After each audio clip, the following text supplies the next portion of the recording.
Hello everyone, this is Julie from August Birdsong, and I thought I would just give you a quick little background story about how I make one of my visual journals. And this is my latest Christmas lore journal for the Graphics Fairy. The video for the walkthrough of it can be found on their Graphics Fairy's YouTube channel. But I wanted to show you kind of how it begins and how it ends up looking like this when it's done. So I'm going to set that one aside for now. And really, it begins with the idea and me thinking about a topic and maybe several topics and then deciding where I want to take it.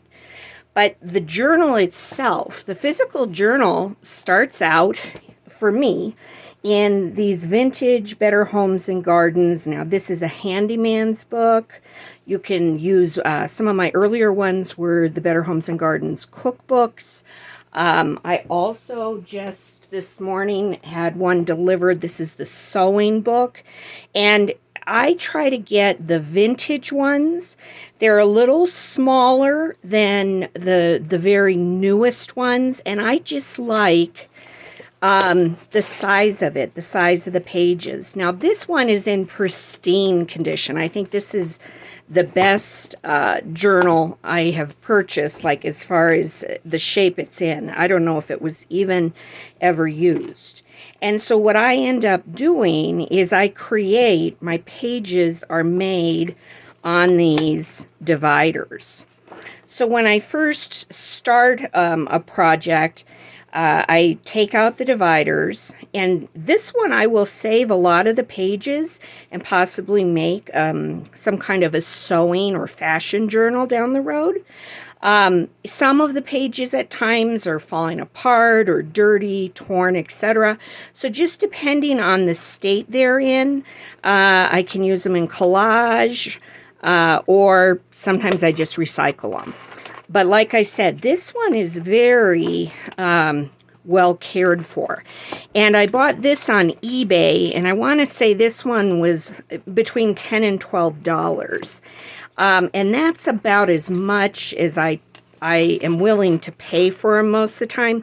This is a 1971, actually. And it's, like I said, in really good shape. This one, the Handyman's book, sometimes these have been out, say, in the garage or in the basement. And so what I've found is most of the time it's mainly just that you're cleaning off some dust and, a little grime. They usually have not had anything like oil or grease, that kind of stuff in them. They're usually just a little dingy. And so what I do in that case, I just take like a baby wipe, or just I have my squirt gun here with just a paper towel, and I'll squirt this, and then I just wipe them down until I feel like, it doesn't feel grungy or dusty. And this one is in pretty good shape too. And so, like I said before, I take out all of these dividers because those become my canvas. Okay, and of course I end up using the binder as well. So this one was from, it looks like 1957. So you can even see the photographs look much older. And he has not been wiped down at all, so I need to clean him a little. Here you can see, this is another handyman's book, and you can see if this was 1957, this one is 1970.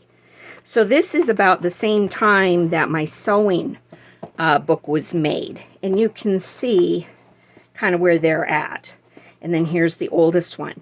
The cookbook I initially used was, I think, even possibly a little smaller than this. And from like the 1950s, I've had a Better Homes and Gardens, like yard work, like gardening book, and it's the same thing, but it's all about taking care of your yard and stuff like that. And so how I began with this was I was using for my mixed media collages, I was using not so much tags, but I was using rings. So like 2 or 3 rings attached, to say a collage where I had it like in 3 places or 2 places, depending on the size of my collage. And I just found it too floppy. And I just decided, I was at a craft, well, no, it wasn't a craft fair. It was more of a vintage market with a little bit of everything at it. And I saw the Better Homes and Gardens cookbook at it. And it was just in with other vintage, postcards and different things. And I thought, well, because of the spine, it has the rings, but it has the stability I'm looking for. And that's what led me to start making them in these vintage binders. You don't need to have a vintage binder if you want to make something like a ringed visual journal or journal of some kind. The craft stores sell, this was from like either Michael's or Hobby Lobby. I haven't used it yet. This is actually a recipe book, but they have these in, you can find them like this sort of for daily planners, recipes, other types of, whatever things you might want. Still have the rings. It's a nice smaller size. I wouldn't have to use these necessarily.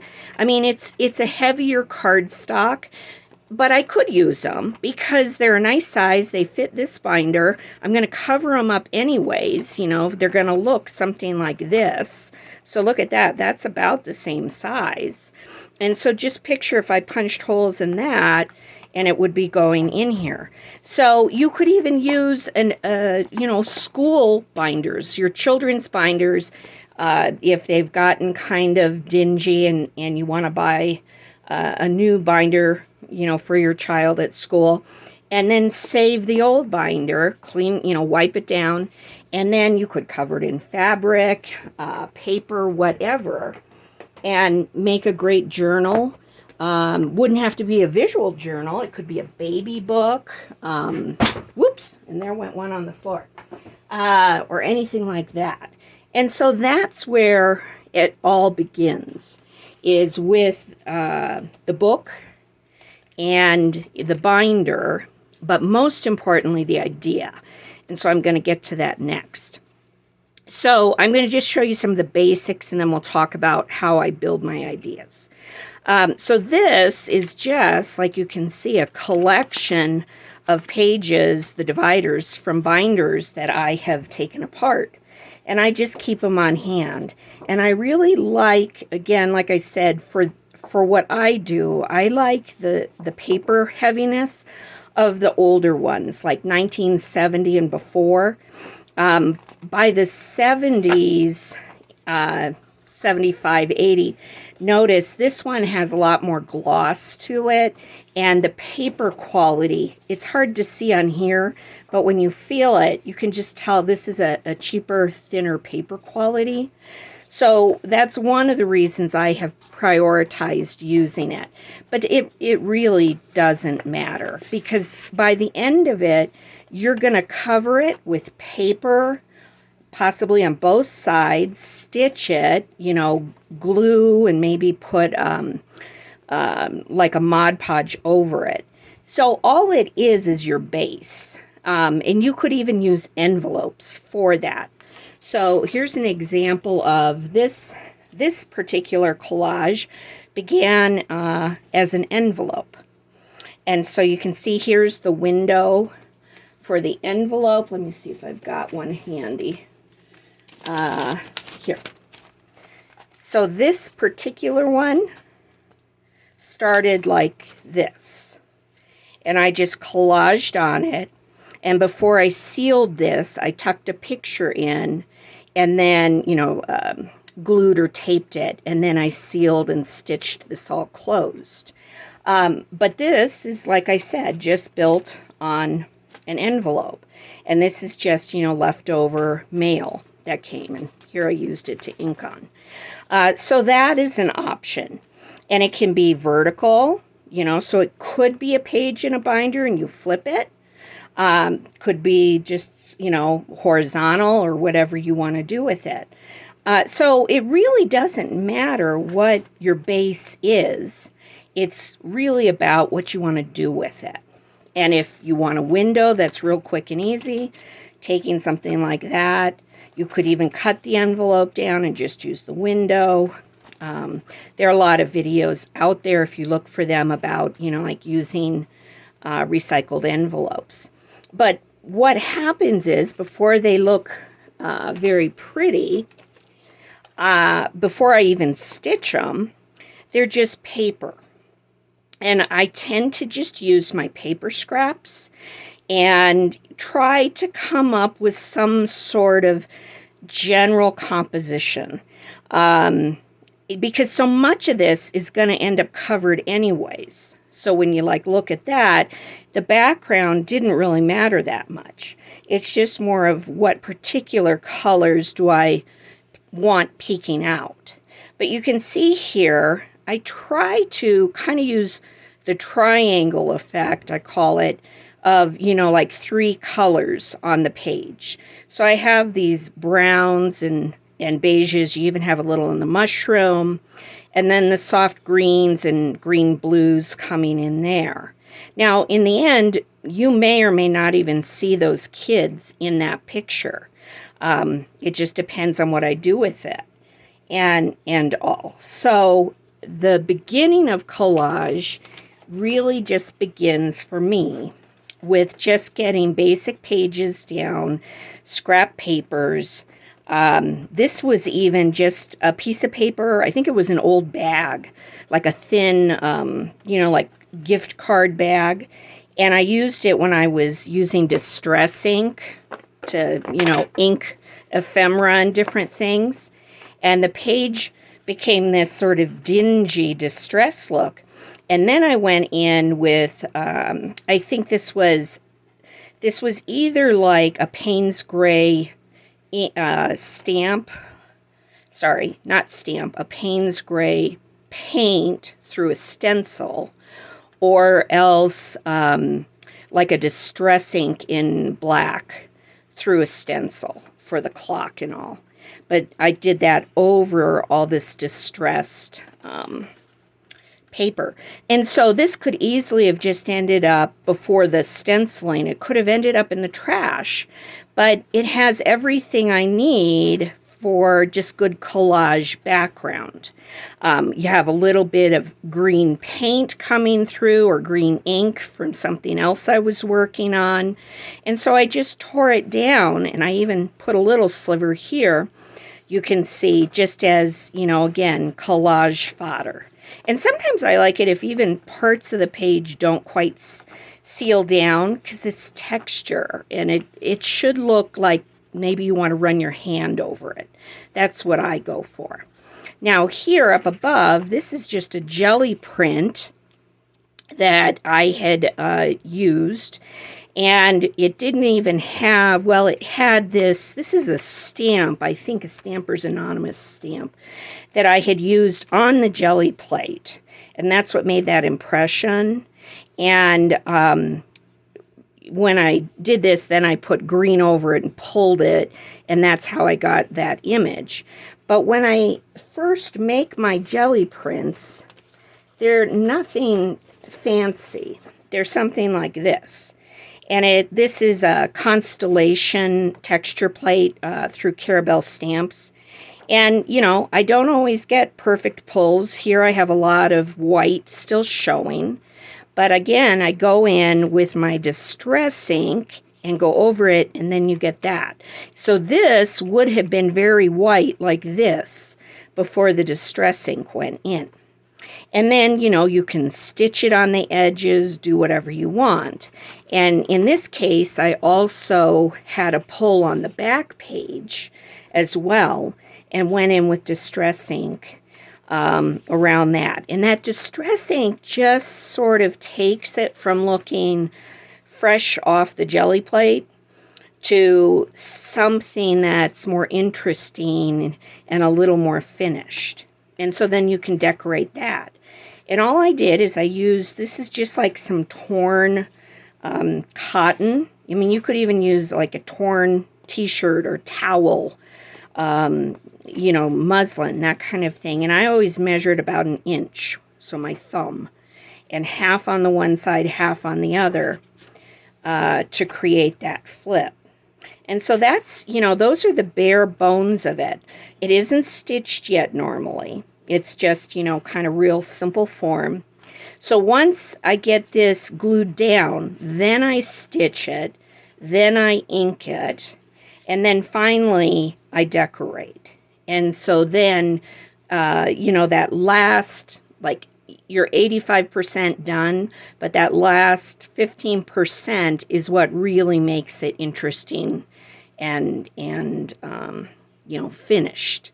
So when you look at projects, when they're kind of at this stage, it's easy to kind of get disheartened, like, this doesn't look good, it's not going anywhere. Sometimes it's just a matter of setting it aside and waiting until it inspires you to be what you want it to be. So here again are just some jelly prints. This one I was playing with the idea of turning something into a circle, and I cut it, and then I didn't end up liking it, but I kept the jelly print. Here you have this page, and this is all with metallics. It's white on that side. And I did use a similar one in this journal on my Shakespeare page. And so there you can see. So the background to this was a jelly print, something similar. It had a little more definition with the blue background, and that's why I went with it for winter. And you can see again, then it's just a flip up. And in this case, I think I stitched it to a second jelly print that I had pulled. But that's just a green one that I added distressing to before I decorated it. All right. And here's another one. And, you know, sometimes you have to decide which way do I want to be up and down.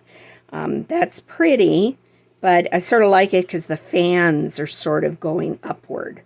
And so if I was going to decorate this, I would have it this way. I have inked this one, so it's not as white as it once was. This is just some printing, like jelly printing paper from, I'm trying to think, is it Caron? It's like Caron or something, I think is the company that produces it. And they have different weights of paper for different things. But it's this nice size for jelly printing. And so I like using those pages because they're just perfect size for in my journal. And so here you can see this one I made, this was on some kind of a hard copy, I think, application from Arizona State University that came in the mail for my daughter when she was a senior in high school last year, and we were looking at different colleges. But it was a heavy cardstock, sort of like this. And so I ended up just, you know, prepping it for collage, but it's not done. It isn't fully decorated. It has the paper on, it's been stitched. I've got a little bit of ephemera started, but there's no focal point. And so this is one that can have more done to it.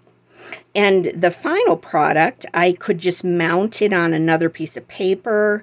I could put fabric on the back and turn whatever it ends up being into a little sign wall hanging. I could decorate the back and use this in a page, as a page in another binder. So the possibilities are endless. So remember, I mean, this works for me, but so does something like mail, you know, all that kind of stuff. So like here, I've got this little collection of just various envelopes and things that have come that eventually I'll probably turn them into something. I think I'll come back with the next short video to explain how I collect my ideas. So watch for a part 2 to the basics of creating a visual journal. Thanks. Bye-bye.